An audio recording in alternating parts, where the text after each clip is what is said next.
Can you remember Lily Crossley at all?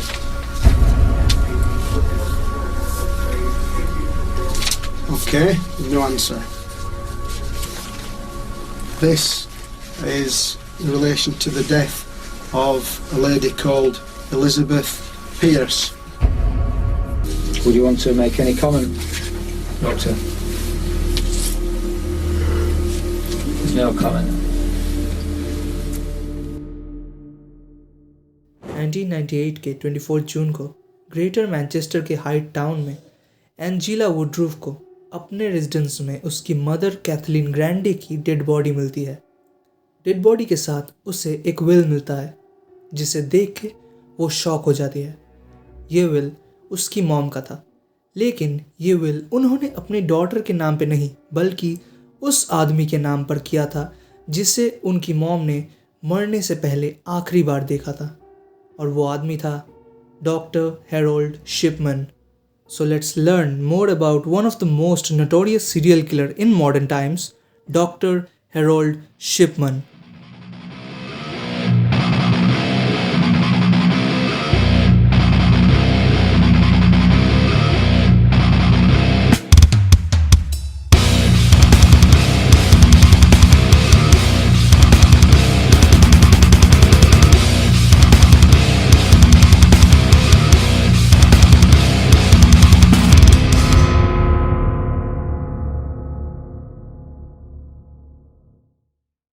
Harold Frederick Shipman, also known as Fred, का जन्म 1946 के 14 जनवरी को England के नॉटिंघम टाउन में हुआ था।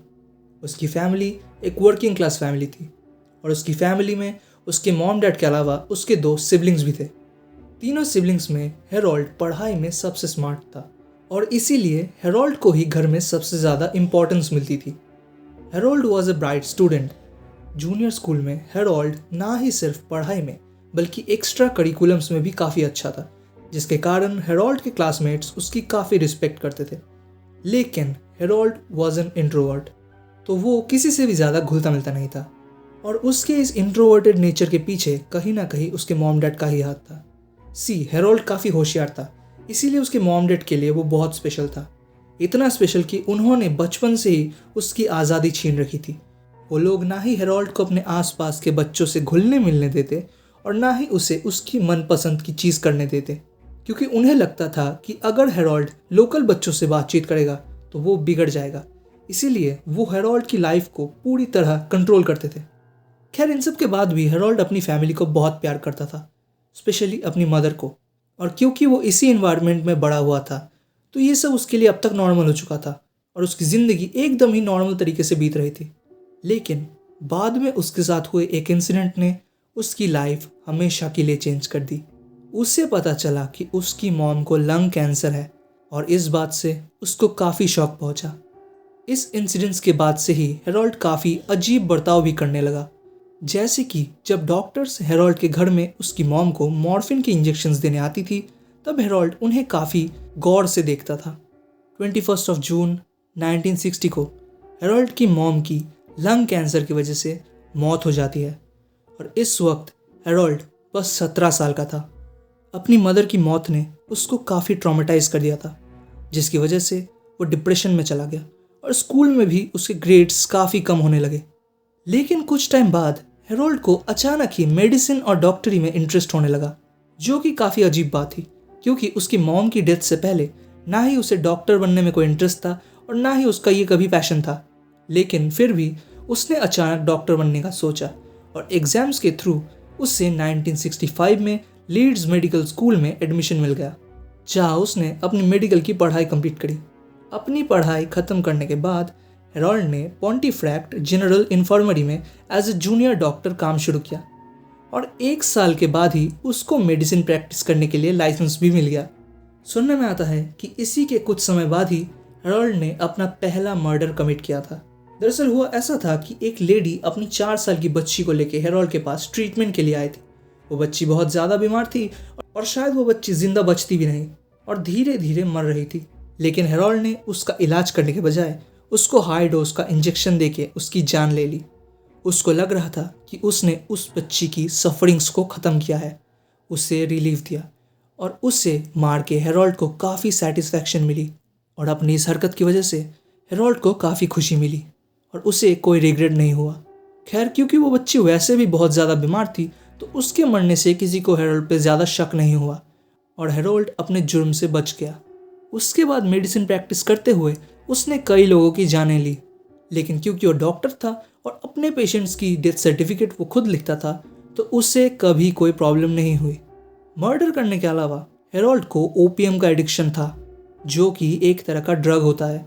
खैर, भले ही अपने मर्डर्स की वजह से वो अब तक पकड़ा ना गया हो, लेकिन उसके ओपीएम एडिक्शन के बारे में सबको पता चल गया, जिसके बाद उसका लाइसेंस कैंसिल कर दिया गया और उसे 1975 में यॉर्क ड्रग रिहैबिलिटेशन सेंटर में भेज दिया गया। 2 साल रिहाब में गुजारने के बाद हेरोल्ड बाहर आता है और बाहर आते ही उसे फिर से मेडिसिन प्रैक्टिस करने का लाइसेंस मिल जाता है और वो अब मेडिसिन प्रैक्टिस करने के लिए डॉनीब्रोक मेडिकल सेंटर में जाता है, जो कि हाइट टाउन में थी। हाइट टाउन एक काफ़ी स्मॉल बट पीसफुल और फ्रेंडली कम्युनिटी थी और हेरोल्ड जब यहाँ सेटल हुआ तो बहुत जल्दी ही अपने डॉक्टरी और पेशेंट्स को अच्छे से ट्रीट करके उसने यहाँ एक रिस्पेक्टेड पर्सन का खिताब ले लिया। लेकिन कुछ टाइम प्रैक्टिस करने के बाद उसने वापस से अपना मेन मोटिव शुरू कर दिया और फिर से मर्डर्स करने लगा। रिपोर्ट्स की माने तो हाइट टाउन में हेरोल्ड शिपमैन की पहली विक्टिम थी मैरी वेस्ट, जिनकी उम्र 81 ईयर्स थी, जिन्हें हेरोल्ड ने डाइमॉर्फिन का डोज देके मारा था और बाद में सबको बताया कि उनकी मौत स्ट्रोक की वजह से हुई है। और क्योंकि हेरोल्ड एक रिस्पेक्टेड डॉक्टर था तो उससे ज़्यादा प्रॉब्लम नहीं हुई सबको ये बात यकीन दिलाने में। इसके बाद से हेरोल्ड ने बिना हिचकिचाए कई मर्डर्स किए और उसके ज़्यादातर विक्टिम्स ओल्ड एज के होते थे, क्योंकि हेरोल्ड को लगता था कि बूढ़े लोगों को मारने से ज़्यादा फस क्रिएट नहीं होगा, क्योंकि वो लोग सोसाइटी में उतने इम्पॉर्टेंट नहीं हैं। खैर, अपने विक्टिम्स को मार के उसे काफ़ी खुशी मिलती थी और उसका बिहेवियर भी काफ़ी बार अजीब हो जाता था, जिसकी वजह से दूसरे डॉक्टर्स और नर्सेस को भी उस पर कई बार शक होता था। लेकिन क्योंकि वो काफ़ी रिस्पेक्टेड था तो कोई उसे कुछ बोल नहीं पाता था। लेकिन डॉक्टर लिंडा रेनॉल्ड्स वो पहली इंसान थी जिन्हें हेरोल्ड पे काफ़ी ज़्यादा शक होने लगा, जिसकी वजह से डॉक्टर लिंडा ने फाइनली पुलिस में कंप्लेन लिखा दी। डॉक्टर लिंडा की स्टेटमेंट के बाद 1998 में पहली बार हेरोल्ड शिपमैन को इन्वेस्टिगेट किया गया, लेकिन ये इन्वेस्टिगेशन ज़्यादा सक्सेसफुल नहीं था क्योंकि पुलिस को हेरोल्ड के खिलाफ कोई भी सॉलिड एविडेंस नहीं मिला था, तो पुलिस को इन्वेस्टिगेशन रोकनी पड़ी। पुलिस ने डॉक्टर लिंडा को कहा कि शायद उन्हें कोई गलतफहमी हुई है और उन्हें सोसाइटी के किसी रिस्पेक्टेड डॉक्टर के बारे में कुछ भी कहने से पहले सोचना चाहिए। और इसी के साथ हेरोल्ड एक बार फिर छूट जाता है और इन्वेस्टिगेशन से छूटने के बाद वो और 3 औरतों को मार देता है।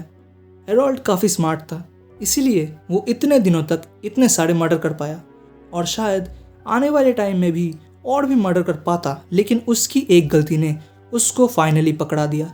दरअसल हुआ ये था कि 1998 के 24 जून को हेरोल्ड अपनी पेशेंट कैथलीन ग्रैंडी के घर में गया था उनको रेगुलर इंजेक्शन देने के लिए, जहां हेरोल्ड ने उनकी इंजेक्शन में डाइमॉर्फिन का डोज मिला के उनको इंजेक्ट किया, जिसकी वजह से उनकी तुरंत मौत हो गई।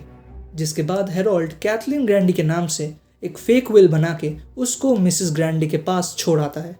ये विल हेरोल्ड के फेवर में था, जिसके अकॉर्डिंग मिसेस ग्रैंडी की सारी प्रॉपर्टी हेरोल्ड के नाम हो जाती। लेकिन जब मिसेस ग्रैंडी की बेटी को ये विल मिला तो उसे शक हुआ कि उसकी माँ अपनी प्रॉपर्टी अपनी बेटी के नाम ना देके हेरोल्ड के नाम क्यों देगी। इसके अलावा भी उस विल में उसकी मॉम का जो सिग्नेचर था वो भी फेक था, जिससे उसे कंफर्म हो गया कि हेरोल्ड ने ही इस विल में कुछ गड़बड़ की है। अब इसके बाद मिसेस ग्रैंडी की डॉटर पुलिस में कंप्लेन करती है और उस विल को एग्जामिन किया जाता है।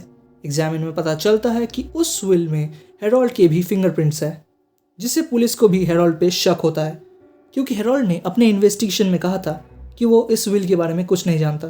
तो अब पुलिस को बस हेरोल्ड के अगेंस्ट एविडेंस चाहिए था, जिसके लिए पुलिस ने उन 15 लोगों को चुना जिनकी मौत हेरोल्ड के देखरेख में हुई है और हेरोल्ड ने ही उनका डेथ सर्टिफिकेट साइन किया है।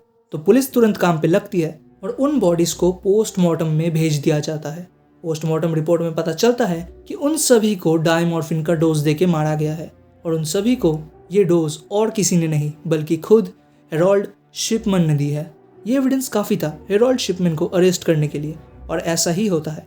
2000 के 31 जनवरी हेरोल्ड फ्रेडरिक शिपमैन को प्रिस्टन क्राउन कोर्ट में उन 15 लोगों की डेथ के लिए लाइफ इम्प्रिजनमेंट या फिर उम्र कैद की सज़ा सुनाई जाती है और उसे वेकफील्ड प्रिजन में रखा जाता है। लेकिन ऑन 13 जनवरी 2004 हेरोल्ड अपने प्रिजन सेल में ही सुसाइड कर लेता है और हेरोल्ड फ्रेडरिक शिपमैन का चैप्टर हमेशा के लिए बंद हो जाता है। अपने लाइफ टाइम में हेरोल्ड ने इन टोटल कितने लोगों की जान ली ये तो पता नहीं चला, लेकिन कुछ रिपोर्ट्स के मुताबिक उसने अपने पूरे लाइफ टाइम में 250 से भी ज़्यादा लोगों की जान ली है, जो कि अपने आप में एक डिस्टर्बिंग बात है। हेरोल्ड शिपमैन अगर लोगों की जानें ना लेके सोसाइटी के गुडविल के लिए काम करता तो शायद वो आज कहीं और होता। हेरोल्ड शिपमैन पावर का भूखा था। बचपन में अपनी मॉम की डेथ के बाद उसको जो ट्रॉमा मिला था उसने उसको कहीं ना कहीं साइकोलॉजिकली इफेक्ट किया था, जिसकी वजह से डॉक्टर बनने के बाद जब वो इतने सारे लोगों की जानें लेता है तो कहीं ना कहीं वो उन लोगों को भी डायमॉर्फिन का डोज देके मारता है, जिससे शायद उसे उसकी मॉम की याद आ जाए। लेकिन इतने लोगों को मारने के बाद उसके साथ जो हुआ शायद वो ये सब डिजर्व करता था। Anyways, this was the case study of Harold Frederick Shipman. और अगर आपको ये केस स्टडी पसंद आया हो तो वीडियो को लाइक कर देना और चैनल को भी सब्सक्राइब कर देना। और अगर आपको कोई और ट्रू क्राइम डॉक्यूमेंट्री वीडियो चाहिए so you can comment that in the comment section. बाकी मैं मिलता हूँ तुम लोगों से नेक्स्ट किसी ट्रू क्राइम डॉक्यूमेंट्री में। तब तक के लिए स्टे हेल्दी, स्टे सेफ।